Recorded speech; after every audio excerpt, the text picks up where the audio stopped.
po sa aking YouTube channel. Bali, tuturuan ko po kayo kung ano po yung mga bagay na pwede nyo pong ibenta sa junk shop. Bali, bukod po dun sa tindahan, ito pa po yung pinagkakakitaan ko po. Bali, namimili po ako ng mga junk na dinadala po ng mga kapitbahay ko. Bali, ang pwede pong mabili sa junk shop ay ito pong karton. Yan, nabibili po siya. Yung aluminum, nabibili po siya. Itong bulok na lata, kapresyo rin po siya ng bagong lata. Wala pong pinagkaiba. Nabibili po ito kahit bulok na. May halaga po yun. Tapos ito pong tansan, galing po ito sa tindahan ko. Bali, iniipon ko po siya kasi nabibili din po siya. At saka po itong takip ng mga soft drinks. Bali, iniipon ko po siya galing sa tindahan. Ito rin po, nabibili din po siya. Tapos ito pong stainless, binibili ko din po siya. At ito pong tanso, ayan, ito po yung tanso, binibili ko rin po siya. Ito pong bote ng mantika, ayan, nabibili din po siya. Saka po yung yero, kahit bulok na, pagsama-samahin nyo lang po, may halaga din po yan, nabibili din po siya. Kapresyo din po siya ng mga medyo maayos na yero. Saka po itong mga plastic ng soft drinks, plastic ng mineral, nabibili din po siya. Ito pong bote ng Sunrocks at saka po itong mga hanger na sira. Pagka po nagsisira po yung hanger namin, iniipon ko po siya kasi nabibili din po siya.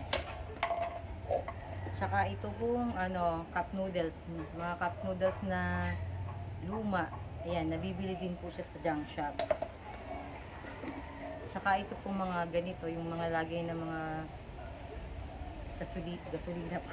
Lagay ng gasolina, nabibili din po siya. At saka po yung mga lumang, mga nasirang batya, mga nasirang plastic drawer, nabibili din po siya. Bali, ang malakas ko pong pagkakitaan ay yung mga bakal at saka tanso. Bali, ang naipon ko na pong tanso, naipon ko na pong bakal ay nasa 80 kilos na po. Kaya mamaya po didispatchahin ko na para mag-ipong pera. Ayan, itong mga ganitong bote po, tsaka yung bote ng ketchup, nabibili din po siya sa junk shop.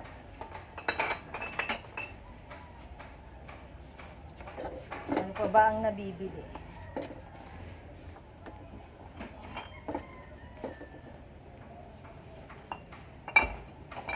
Yung mga ganito, nabibili din po siya sa junk shop. Binibili ko po ito sa mga kapitbahay ko. Ayan, mga ganito, nabibili po siya.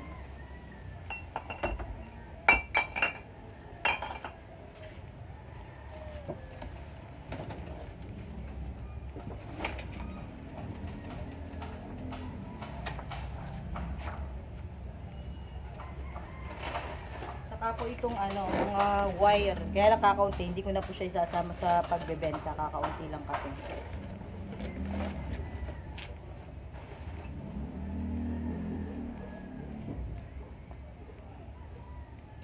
Ayan, papakita ko sa inyo.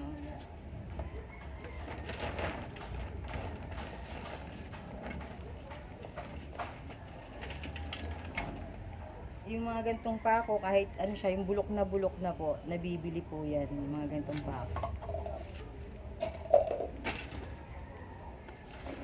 Pagka masipag kayong tao, hindi kayo mawawalan ng pera. Natutunan ko po yan sa kasalola ko. Kahit na grade 1 lang natapos na, hindi siya nawawalan ng pera kasi ang sipag po niya. And sana po ay may natutunan po kayo sa video na ginawa ko. Salamat po, sir.